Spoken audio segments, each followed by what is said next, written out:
Naoya Inoue is considered pound for pound by default. John Boxing, what do you mean? How dare you? I'm so angry. Get over it, right? Get over it. Inoue doesn't know you, okay? Just get over it. The truth doesn't make everybody feel good. But the reality is, Inoue is considered pound for pound by default. Is he a pound for pound fighter? Absolutely, but not top 5. Based on his body and work, he's not top 5. Let me explain. When you have multiple weight divisions that's made up with primarily below average fighters, they're all going to fight each other, and eventually one of those below average fighters will become champion. That's like an example that I gave a couple of videos ago when I talked about the New Orleans Saints back in 2000, let me think, I can't remember what year it was, but they made the playoff with a losing record. That's because their conference was a weak division. Every team in that conference had a losing record, but the New Orleans Saints had a better losing record. Okay, all those teams were under 500, but the New Orleans Saints with a losing record, I think they were like 7-8 at that time, or 7-9 when they went to the playoffs. But they made the playoffs because their division was weak. So eventually there's going to be a champion crowned out of the weak division. And that's the reality. And Inoue is a product of fighting in weak divisions. Inoue's good. Take nothing away from him. He's a good fighter. But the competition that was surrounding him are very weak. And that is the reality. And that's what you guys get mad at me for saying. But that's the truth. And this is why none of you diehard Inoue fans can never dedicate a full day with giving some type of acknowledgement to the so-called champions that Inoue has beaten. You guys talk about all these champions that Inoue has beaten, but you don't have that same energy for all fighters. You don't recognize champions when a FBA fighter has beaten one. Floyd Mayweather accomplished something that's never been accomplished before, but yet you guys disregard his accomplishment by saying he didn't beat nobody. Floyd Mayweather Jr. has beaten more world champions than any fighter throughout boxing history. But yet you guys found a way to disregard his accomplishment by claiming that all the champions that Floyd beaten were not all that good. But when it comes to Inoue, you don't have that same energy. So that energy you have for Floyd Mayweather's championship run, you should have for Inoue. Never mind who's a title holder. Who are those title holders? What have they done? Who have they beaten? How did the public perceive them? Who were these guys? Who are these guys? Did HBO or Showtime or Matchroom or Golden Boy or whoever, did they acknowledge all those champions that Inoue has beaten? And the answer to that is no. The only champions that got some type of acknowledgement were Nonito Donaire and Stephen Fulton. That's it. Most of those champions, if not all those champions that Inoue has beaten, were a part of that below average division.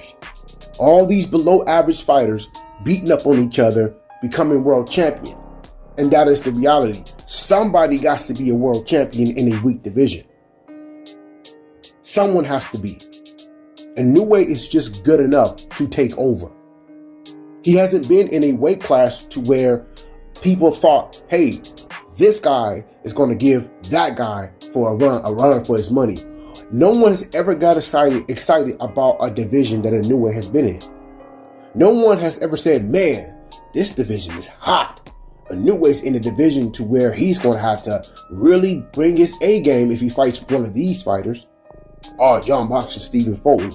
Okay, we'll give you that. Stephen Fulton. But I've been watching boxing long enough to understand that one fighter or two fighter isn't going to make a fighter. They got to prove themselves over and over and over to the point where there's nothing else to prove. And the reality is, you guys set that standard only for FBA fighters. But when it comes to fighters like Inoue, you only expect him to do the bare minimum. And guess what?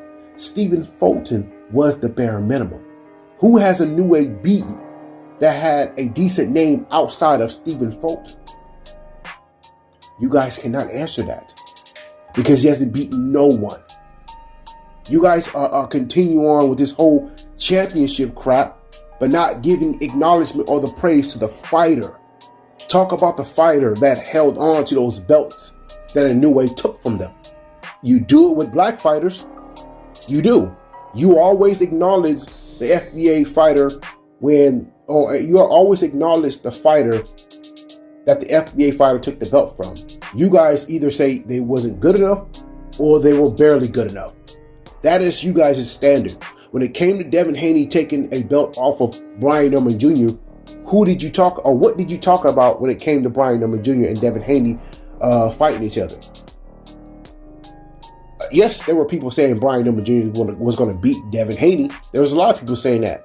But as the fight got closer and when you guys figured out that Devin Haney may have a chance, you guys prepped in case Devin did beat Brian Norman Jr. So you started to degrade Brian Norman Jr.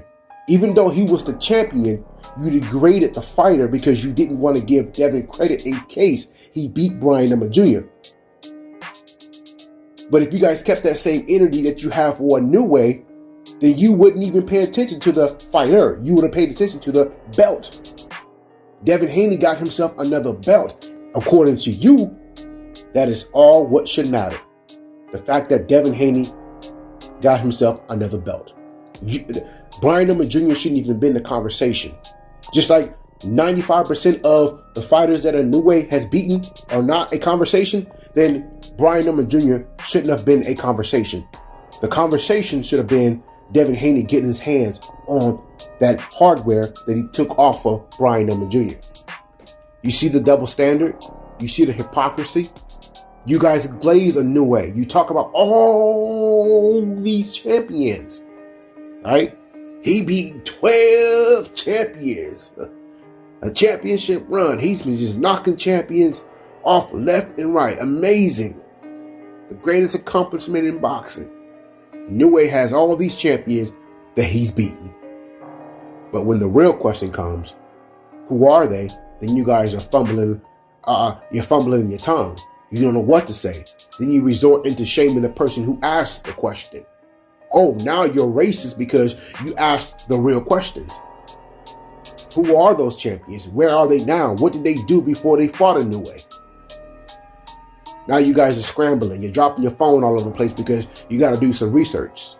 But you don't have to do research with fighters like Brian Norman Jr. because you've watched Brian Norman Jr. You've seen what Brian Norman Jr. could do. You've seen what Canelo could do. You've seen what Teofimo Lopez can do. You watched these guys. Hell, you even watched William Sabetta. You watched him. You saw him fight.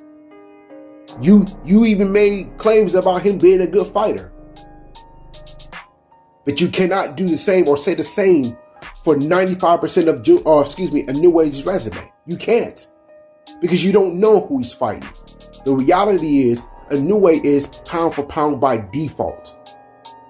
He has to be put there because of what? DEI. Jesus. Hey, the truth hurts. Okay, when he retires, when Inoue retires, and this is a fact, a proven fact. If he retires undefeated, he will most likely be treated the same way that Joe Kawasaki is treated. Nobody's praising Joe Kawasaki for his undefeated record. No one is making Joe Kawasaki the standard. And Inoue is going to be the same fighter. If he retires undefeated, he's just going to be one of those guys that people are going to say, hey, do you remember Inoue? Oh yeah, I remember that guy. He was all right. Next. Terrence Crawford, Floyd Mayweather, Andre Ward. They are the standard. And I know that hurts your very soul to hear that. But they are the standard. And the reason why they're the standard is because they beat guys that you thought was going to beat them. They fought the big bad boogeyman. Even though Andre Ward versus Sergey Kovalev, the first fight was a close competitive fight, say what you want, say what you believe, who you thought won the fight. But the reality is that Andre Ward fought that man. He fought the number one guy.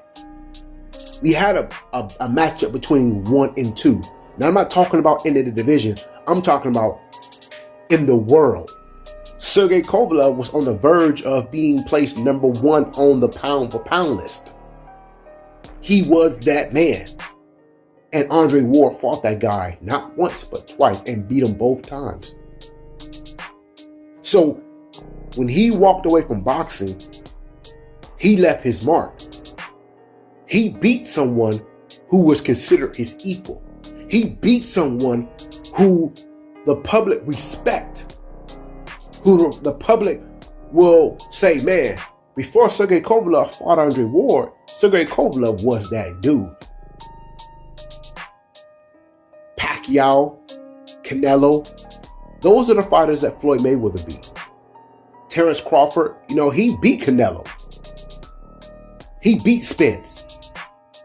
He beat guys who were considered his equal or he beat fighters who were considered his equal or greater than him. And that's why even 10 years from now, Andre Ward, Floyd Mayweather, Terrence Crawford are going to remain the standard because of who they fought and who they beat. You don't got to do research on Manny Pacquiao, on Canelo, on Sergey Kovalev. Hell, you don't got to do research on Teofimo Lopez. And you for sure don't got to do research on Vasily Lomachenko. Those fighters have all been opponents to fighters that you guys fail to respect. But you guys want to glaze Inoue, but you don't even know who the guys the fighters that he beat. You got to do a live and pull out your phone and scroll through your phone to figure out who this man's been fighting. Well, if the opponents were that damn good, then you don't have to do research because you will know how good they are. The reality is that Inoue is a pound for pound fighter by default. When he retires, no one would care. He will be forgotten in a blink of an eye, and that's facts. Look at Joe Calzaghe. Joe Calzaghe retired undefeated, and he's been forgotten about. And not just by fans, the boxing mainstream media, commentators, other professional fighters, hell, even his arch nemesis, Bernard Hopkins, don't even mention him. Roy Jones, don't even mention him. And these are the guys that share the ring with Joe Calzaghe. They don't mention him. The legendary commentators, Larry Merchant, don't mention him. No one mentions Joe Calzaghe. This is not just an FBA thing. This is a boxing thing. No one cares about Joe Calzaghe. He retired undefeated. And you know how I know no one cares? Because nobody demanded for him to come out of retirement to take on these younger fighters. No one cared about him retiring undefeated. But guess who they cared about when they walked away undefeated? Andre Ward, Floyd Mayweather, and Terrence Crawford.